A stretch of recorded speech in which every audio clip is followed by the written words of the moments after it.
Otangga rahmat deymiz.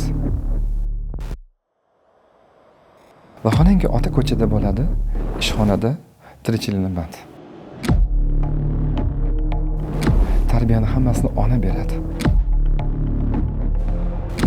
Inson uylanar ekan, ikkinchi tomonda aqli bor, hissiyoti bor, qalbi bor, ruhiyati bor. U tirik inson edi axir. Tirik mavjudot edi. Deylik, ikkita qaror bo'ladigan bo'lsa, ikkita muhim qaror. Bittasi turmush o'rtog'ini tanlash, ikkinchisi o'ziga kasb tanlash edi. Oddiy to'rt divordan iborat bo'lgan uy qandoq qilsa issiq bir maskonga aylanadi. Qandoq qilsa u baxt maskaniga aylanadi. Baxt maskaniga aylanadi. Baxt maskaniga aylanadi. Nima uchun biz erkaklarimizni o'qitishimiz kerak bo'ladi?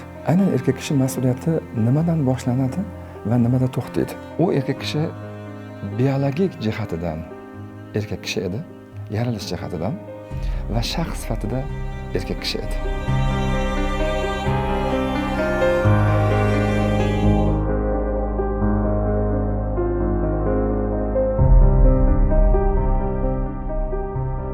Nima uchun aynan mana shu kurs haqida gap ketadi?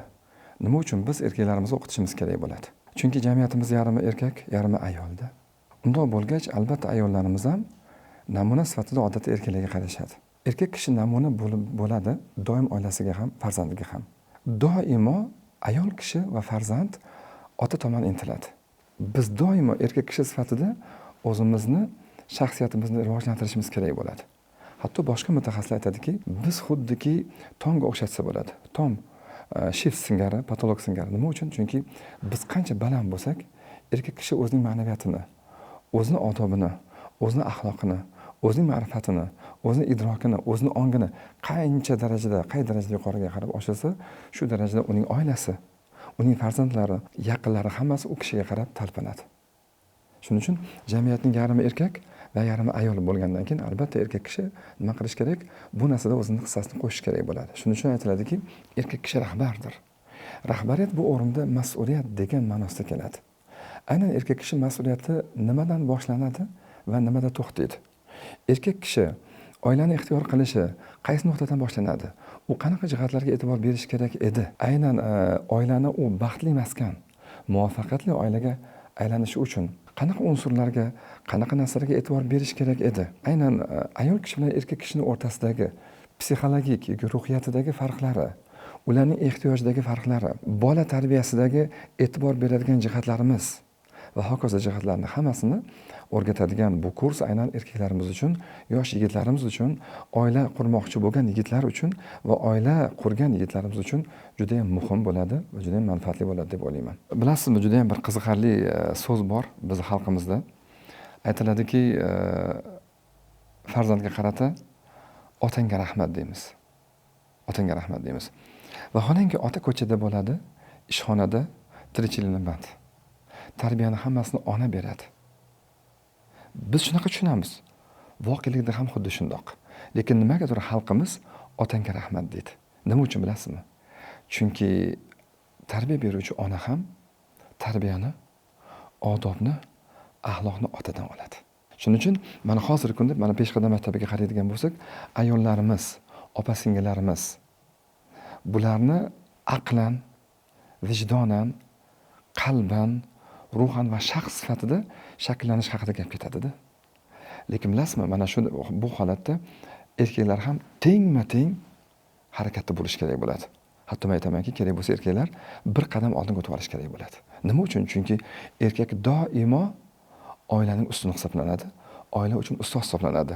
Ustozning ma'naviyati qanchalik yuqori bo'lsa, shuncha oiladagi farzand va ahli oilasini ham ma'naviyati ham, axloqi ham, ma'rifati ham xuddi shu darajada bo'ladi. Men doim misol qilaman shu narsani. Biz mashina haydashimiz uchun erkak kishi sifatida o'qiymiz. Bir necha o'qiymiz. O'zimiz jonimizga, o'zganing joniga qanaqadir ma'noda zarar qo'ymasligimiz uchun. Lekin nimagadir oilani boshqarishimizda bunaqa narsalarga e'tibor bermaymiz. Vaholanki agarda mashinani boshqaradigan bo'lsak, mashinani joni yo'q edi, hissiyoti yo'q edi, uni qalbi yo'q edi.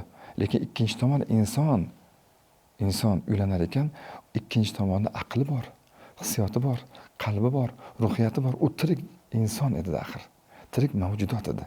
Nimagadir bu o'rinda biz o'qimaymiz.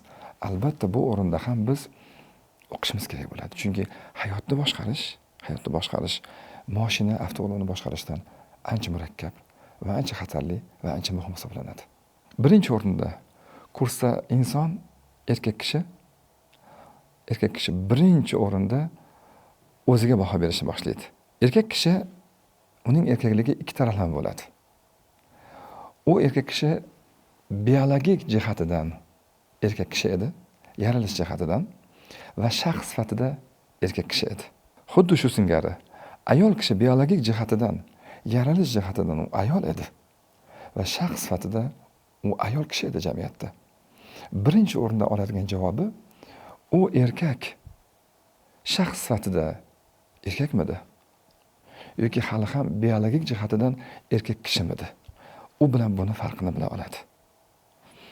O'zining qadriyatini, o'zining ehtiyojini, o'zining psixologik xohishlarini va albatta uni oldidagi ahli oilaning, oilasini, turmush o'rtog'ini ehtiyojini, psixologik va ruhiy bo'ladigan ehtiyojlarini o'rgana boshlaydi. Shu bilan birgalikda ikkinchi tomonni qandoq qabul qilish kerak, qandoq qilib qaror qabul qilish kerak bo'ladi. Ikkinchi tomonni qanaqa unsurlar oldida, qanaqa faktlar yoki dalillar yoki shartlar asosida o'zining turmush o'rtog'i qilib qabul qiladi. Bu haqida juda ham katta bilimlarga ega bo'ladi. Nasib qilsa. Bu narsalar mana erkak kishining hayotida deylik ikkita qaror bo'ladigan bo'lsa, ikkita muhim qaror. Bittasi turmush o'rtog'ini tanlash, ikkinchisi o'ziga kasb tanlash edi. Bu ikkita qaror eng xatarli qarorlar bo'ladi.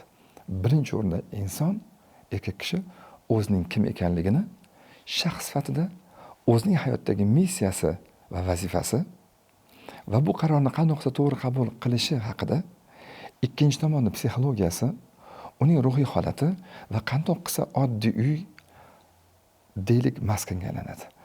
Oddiy to'rt devordan iborat bo'lgan uy qandoq qilsa issiq bir maskanga aylanadi. Qandoq qilsa u baxt maskaniga aylanadi. Buni formulalarini, buni qonuniyatlarini o'rganadi va albatta tatbiq qiladi. Buning ichida ayolga bo'ladigan munosabatlar, farzandlarni to'g'ri tarbiya qilish, ayol kishiga qanaqasiga to'g'ri mehr berish, uning uchun shaxs sifatida qanday o'zi shakllanishi va hokazo bo'ladigan savollarga javoblarni oladi.